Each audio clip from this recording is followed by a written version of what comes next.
So it's Apple versus Huawei in China. It's an ultimate showdown of two phone companies, but it's a tech war, and let's get started. I know what you're thinking. I accidentally bumped into a wall, and yep, that's what happened. So apologies for the awkward band-aid on my forehead, but let's get started today. Welcome to China Insider. I'm David Zhang. Recently, news in China says they're fed up with Apple, and apparently, according to this post, the Apple Watch specialist here is depicting a so-called stereotypical Chinese person. You know, you have the six elements. You got the squinting eyes, you have the bulbous nose, you have the white-set eyes, a mole, and a Mongolian face, and pigtails. So now the Chinese internet users are raged because apparently that's offending China. They're basically using every opportunity to be offended, right? It's like they're actively looking for things to be offended for by Apple. Now, recently they also banned it from official government devices. State-owned enterprises are also banning it. But this is just one of the few things that they're trying to do. It's actually a whole political campaign against Apple. And with it, we really see a phone war between the Chinese champion, Huawei, and the American champion, Apple. It's like tech Mortal Kombat, and they're actively pushing Apple away. Now, in the end, I'm going to tell you why it's actually a really good thing, and it's going to come back to bite themselves in the butt. But for now, let's just talk about this, right? And also, the ban extends to things like Apple Watch and AirPods. Now, obviously, China favors its domestic brand Huawei, but and it's doing everything it can to try to make Huawei outsell Apple, but it's going to be really hard. One of the reasons is Huawei's own founder even uses Apple products, and he's here telling people that he bought all his family members Apple products. He even says that being a member of the Apple family does not mean political disloyalty. Now, you know that recently iPhone 15 and the 15 Pro lineups were announced by Apple, and in turn, Huawei actually announced that they're going to be holding their own keynote presentation on September 25th. Of course, this is all based on the controversial 7nm phone chip that is inside the Huawei Mate 60 Pro, and there's a special reason why September 25th is the date. For one, it is actually 2 years of the anniversary of Huawei's princess, the founder's daughter, Meng Wanzhou, returning from Canada's detainment to China, as well as it is also her birthday. So Huawei's strategy is very clear. It's centered and focused around the political campaign from Beijing to push away all foreign companies to focus on domestic objectives. And they're basically trying to reap the love and affection from those ultra-nationalists who are here to try to rile up the entire country's feelings for its so-called domestic achievements.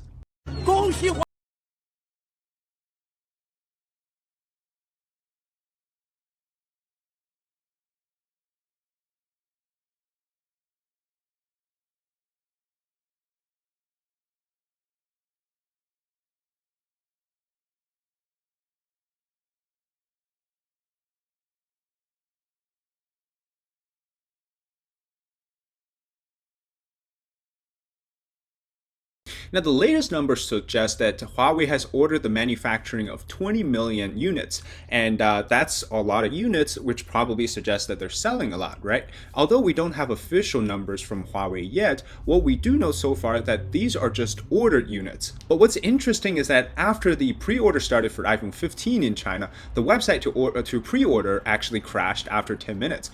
Because of the sheer volume of people trying to pre-order. So it doesn't look like iPhone, the trend or the wave is dying down in China.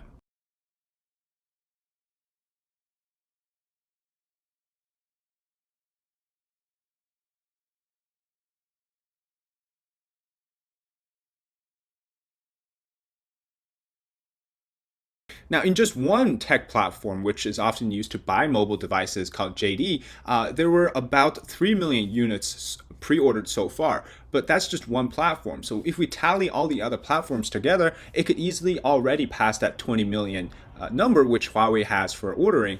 But this is Apple we're talking about, right? It's supposed to be a year where they're being heavily condemned in China, yet it seems like the hype is still there. And this completely makes the whole Huawei versus Apple argument a political one and not a consumer choice one. Take a look at this video.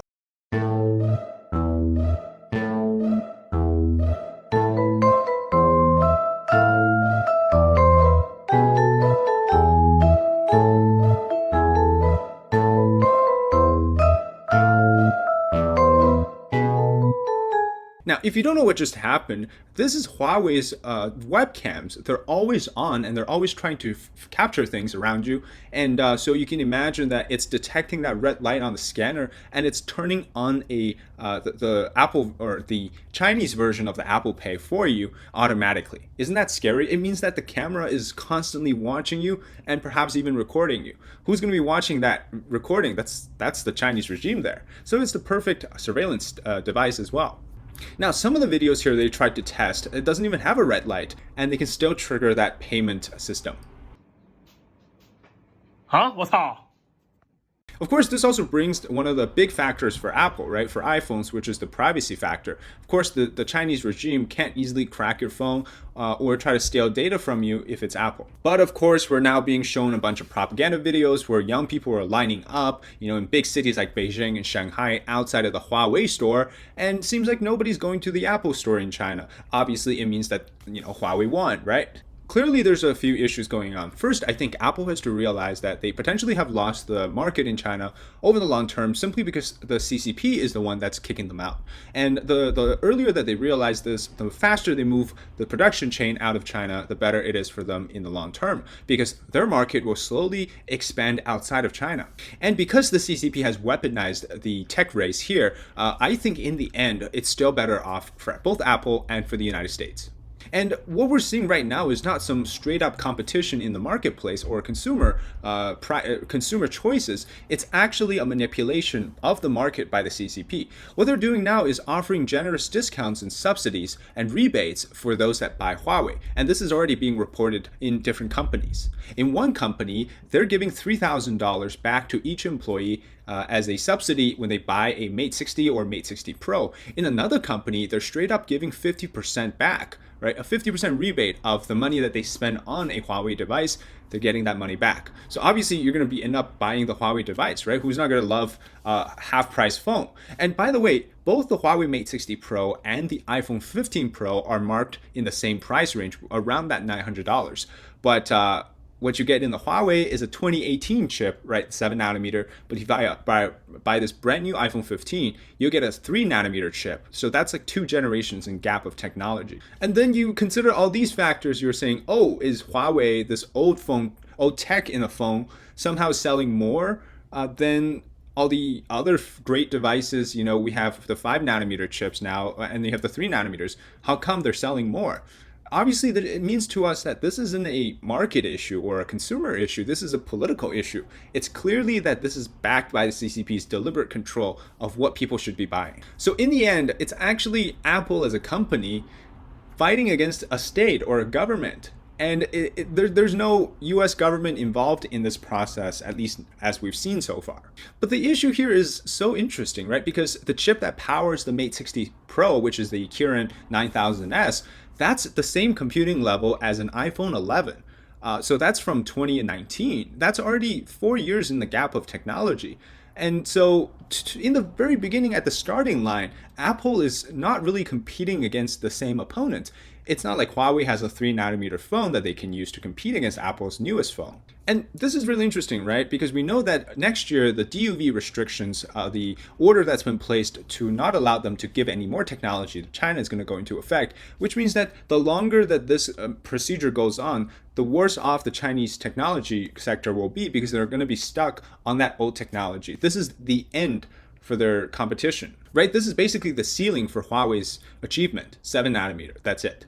And plus, this whole process was done with the DUV processing with multiple exposures, which means that this entire process is not very cost efficient and the yield is quite low, right? The newest chips, starting with the 7 nanometers, should be done on the EUV machines, which are the most cutting edge technology, and China doesn't have access to that. So they're obviously getting much lower yield and getting a more cost inefficient process to produce these chips. Now, according to this Korean article, it's virtually impossible for China to domestically develop a EUV process, which is being used by TSMC and other companies. And because that technology and that type of machines are only produced by one company in the world called ASML, based in the Netherlands.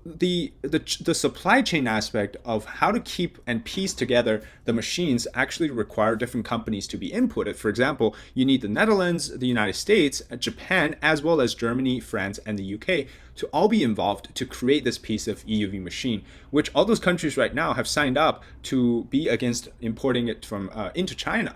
And the reason even why the CCP has access to the 7 nanometer in the first place is because an engineer named Liang Song, he first worked at TSMC, and then he also worked at Samsung. And then he took all that technology with him to SMIC, which is China's semiconductor industry. So effectively, he stole all the technology and the processes, took that knowledge, the know-hows, with him to SMIC, and that's how they started to develop that same technology, which by this point, TSMC and others have moved on already. With all that being said, if this whole process, like the machines that they already have in China, breaks or needs some sort of an upgrade, they won't be able to get it anymore, and so they're stuck on this. Since 2020, when Huawei was banned and the chip bans took it into effect, Apple shares in China increased from merely 8% to now 26% in the first half of 2023. And before China decided to ban all the Huawei devices, its market share was already taking up much more than that of the other device brands in China. For example, you had Oppo, you had Vivo, you had Xiaomi,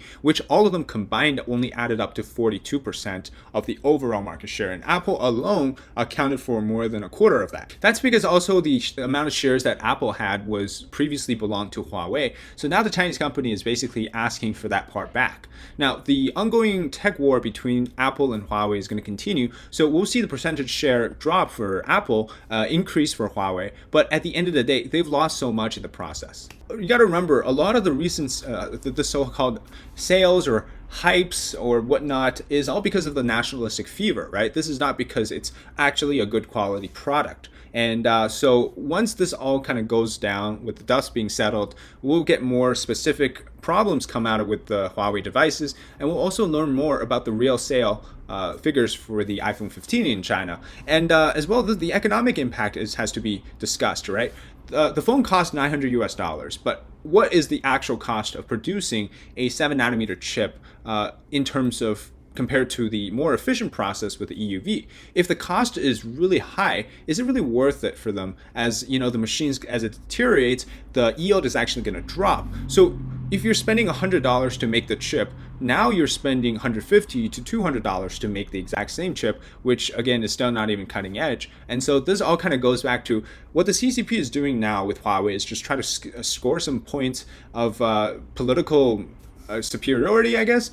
But in the end, they're going to lose everything because now they're risk being investigated by the U.S. Commerce Department and various other sectors for how they came up with the 7 nanometer chip. And then they might land themselves in more sanctions and everything else. So with all that being said, in the end, is it really worth it to score these brownie points in politics for the short-term hype over a long-term potential break that you're going to experience soon? And plus, this whole hammering down on Apple in China is just going to drive the company's manufacturing chain away from China, right?